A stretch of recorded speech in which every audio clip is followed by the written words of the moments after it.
Wim Hof method, breathwork practice plus meditation. 3 rounds of 30 deep breaths plus 1 minute breath hold in between. Halos 1 year ko nang ginagawa itong practice na ito. Ang principle ng Wim Hof method ay breath control at cold exposure. Ang case natin dito sa Pilipinas, mainit ang climate dito. So ang option natin, maglagay tayo ng yelo sa timba at ipapaligo natin. Kung mayaman-yaman naman, cold shower. Nagsimula ako mag-breathwork nung nabasa ko yung libro ni Wim Hof Method na The Iceman. Saka dito din kay Troy Casey. Kung tawagin siya ay Certified Health Nut. Saka dito din kay Gary Breca. Isa naman itong biohacker. Ang Wim Hof method ay controlled the hyperventilation. Then at the end of the 30th breath, then i-inhale ako ng solid na solid. Then tapos magle-let go ako. Doon. Tapos mag-hold na ako for 1 minute.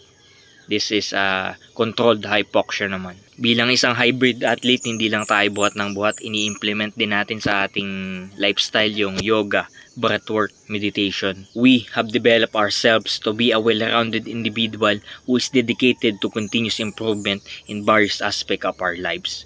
Every day, in every way, we are getting better and better. Ito na yung meditation practice na breath hold in between. Pinag-aralan ko din yung mga libro ni Eckhart Tolle, Osho, and Sadhguru. Dito, naka-anchor ang aking awareness sa bawat tibok ng aking puso. Sa ordinaryong meditation, pwedeng naka-anchor ang iyong awareness sa breath, sa mantra, or sa chant. We are not thinking of the past. We are not thinking of the future. We are in the present moment. We are in the now.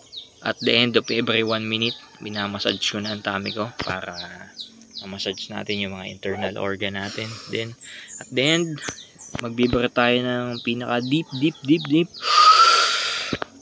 Then, hold.